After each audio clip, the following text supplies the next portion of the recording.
Dear students, आज की इस वीडियो में हम first come first serve scheduling algorithm को कवर करेंगे। फर्स्ट कम फर्स्ट सर्व को हम एक न्यूमेरिकल की मदद से समझने की कोशिश करते हैं। तो उसके लिए हम एक न्यूमेरिकल को सॉल्व करने जा रहे हैं। न्यूमेरिकल की वैल्यूज़ हमें दी हुई हैं, जिनमें सबसे पहले है प्रोसेस नंबर। P1 से P5 तक 5 प्रोसेस हमें दिए हुए हैं। उसके बाद है अराइवल टाइम, जो हमें दिया हुआ है। अराइवल टाइम किसी भी प्रोसेस का वो टाइम होता है जिस टाइम में वो रेडी क्यू में इंटर होता है, उसको जो एंट्री का टाइम है उसको अराइवल टाइम बोला जाता है। उसके बाद है बर्स्ट टाइम। बर्स्ट टाइम वो अमाउंट ऑफ टाइम है किसी भी प्रोसेस का जो उसको चाहिए एग्जीक्यूशन के लिए, या हम बोल सकते हैं किसी भी प्रोसेस का वो अमाउंट ऑफ टाइम जितने टाइम के लिए उसको सीपीयू चाहिए ताकि वो अपने इंस्ट्रक्शंस को एग्जीक्यूट कर ले, उस अमाउंट ऑफ टाइम को बर्स्ट टाइम बोला जाता है। एग्जीक्यूशन टाइम भी बोला जाता है और सम टाइम यूजफुल टाइम भी बोला जाता है। तो ये दोनों टाइम हमें दिए हुए हैं। हमें कंप्लीशन टाइम को कैलकुलेट करना है, टर्न अराउंड टाइम को कैलकुलेट करना है, वेटिंग टाइम को कैलकुलेट करना है और रिस्पॉन्स टाइम को कैलकुलेट करना है। अब इन सभी टाइम को कैलकुलेट करने से पहले दो चीज़ें हमें दी हुई होंगी। कोई भी जो शेड्यूलिंग एल्गोरिदम होगा उसमें पहली चीज़ होगी क्राइटेरिया और दूसरा mode. First come first serve में अब इस न्यूमेरिकल के लिए हमें दिया गया है क्राइटेरिया अराइवल टाइम और mode non pre-emptive. Arrival time criteria का मतलब ये है, जैसा कि फर्स्ट कम फर्स्ट सर्व का मीनिंग है पहले आओ पहले पाओ। वो प्रोसेस जो पहले रेडी स्टेट में आएगा, रेडी क्यू में आएगा, उसको सीपीयू पहले एलोकेट किया जाएगा और इसी तरह से जो उसके बाद आएगा उसको उसके बाद में हमने अराइवल टाइम को देखते जाना है और उसकी बेस के ऊपर प्रोसेस को सीपीयू एलोकेट करना है। उसके बाद है मोड, जो कि है नॉन प्रीएम्प्टिव।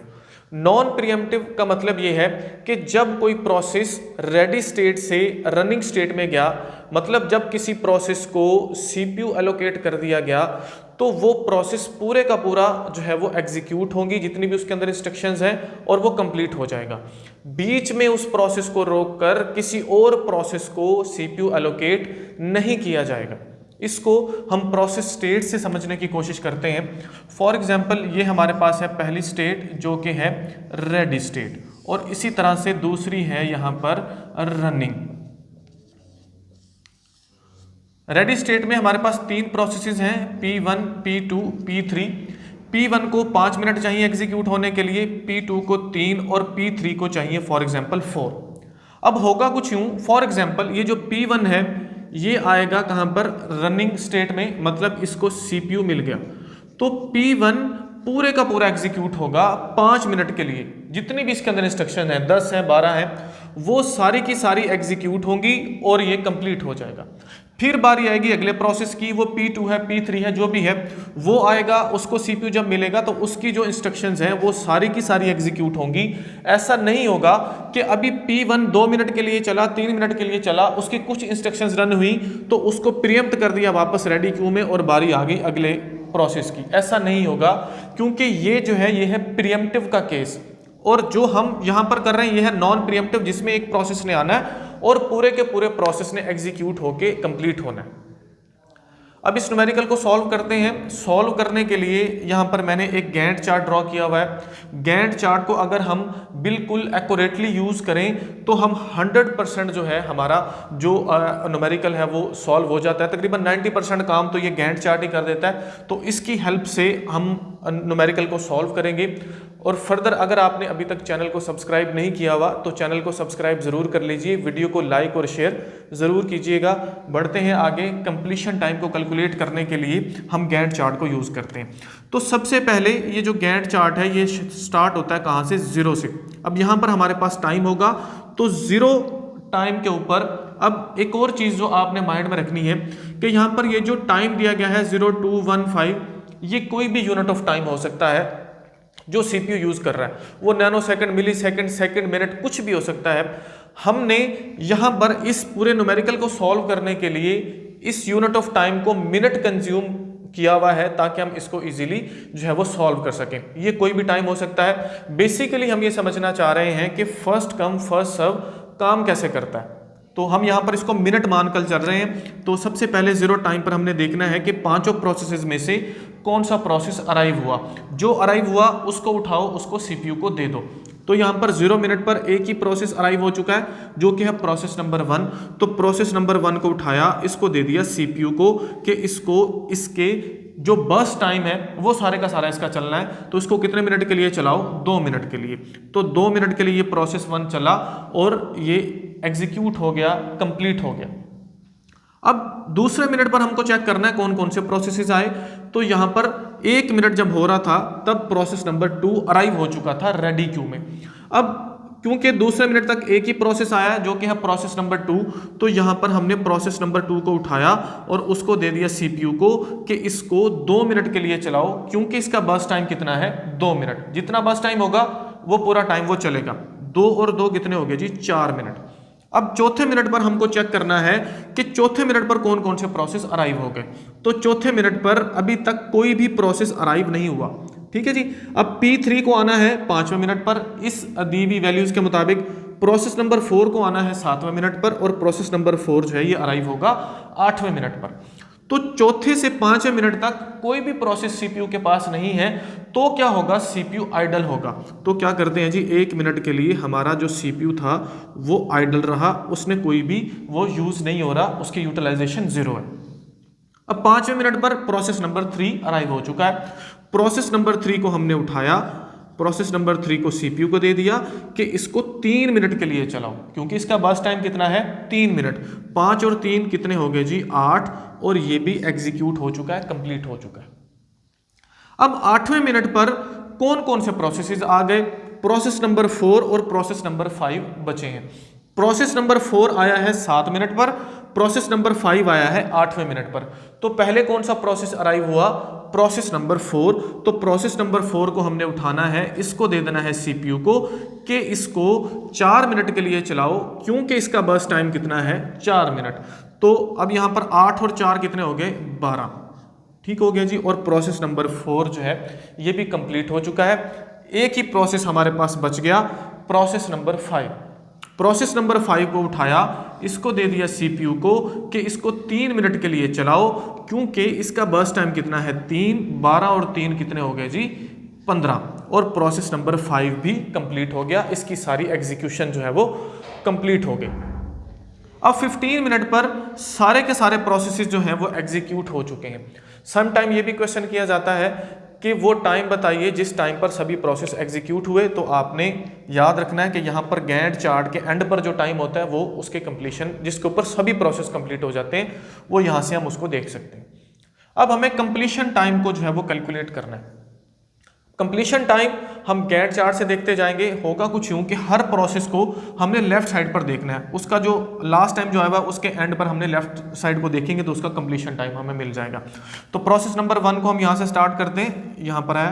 तो प्रोसेस नंबर 2 का कंप्लीशन टाइम क्या है? 2 मिनट। प्रोसेस नंबर 2 का है 4 मिनट। प्रोसेस नंबर 3 का है 8 और इसी तरह से प्रोसेस नंबर 4 का है 12 और प्रोसेस नंबर 5 का है 15। ये आ गया हमारे पास कंप्लीशन टाइम जो कि हमने गैंट चार्ट से निकाला। उसके बाद है turn around time. Turn around time वो टाइम है जो कोई भी प्रोसेस सिस्टम में गुजारता है from arrival time to completion time.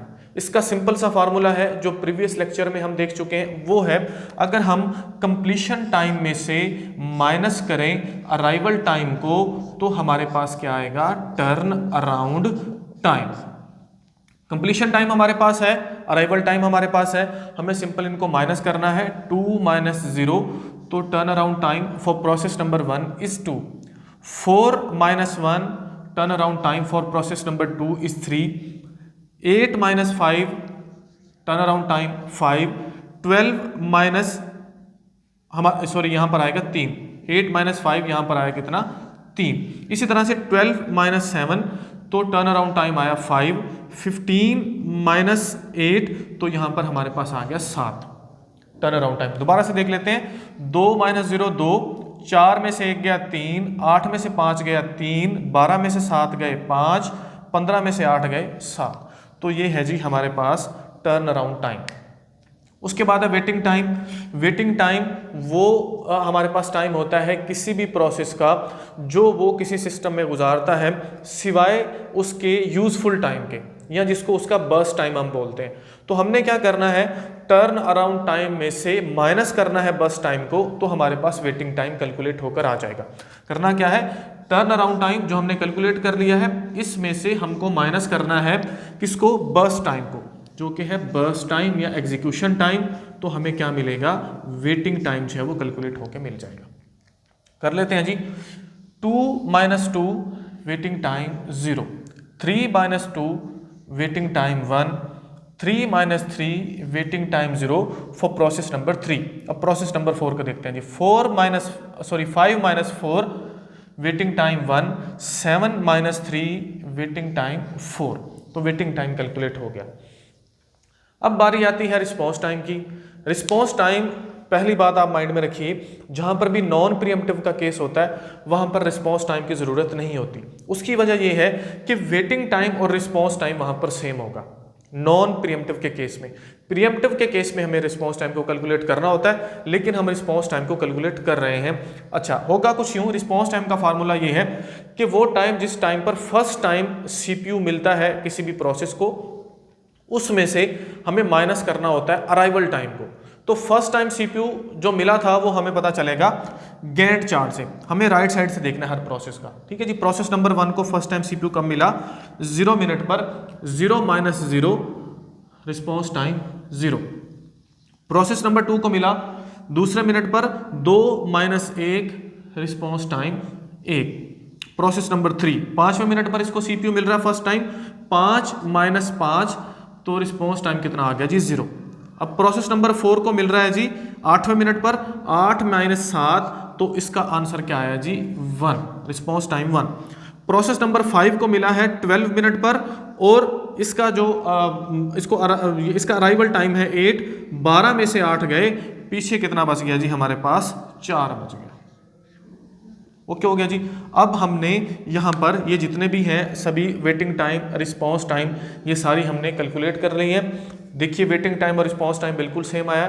यही चीज़ें हमको कैलकुलेट करना होता है किसी भी एल्गोरिदम में, उसके न्यूमेरिकल में।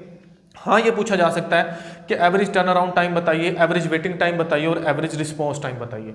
सिंपल हमने मैथ्स के फार्मूला को यूज़ करना है। हमने इनको सम करके इन वैल्यूज़ को इनको डिवाइड कर देना है इनके काउंट के ऊपर। फॉर एग्जांपल अगर एवरेज टर्न अराउंड टाइम हमें निकालना है एवरेज टर्न अराउंड टाइम, तो इसके लिए हम क्या करेंगे, इनको सम करेंगे। 5 और 3 8, 8 और 5 कितने हो गए, 13, 13 और 7 कितने हो गए, 13 और 7 हो गए जी 20। ठीक हो गया। अब 20 को हम डिवाइड कर देते हैं इनके काउंट के ऊपर, 1 2 3 4 5, तो ये 5, इसका जवाब कितना आता है, इसको डिवाइड करोगे जो इसका आंसर आएगा वो इसका एवरेज टर्न अराउंड टाइम है। इसी तरह से आप इनको सम करके वेटिंग टाइम को उनके काउंट के ऊपर डिवाइड कर दो।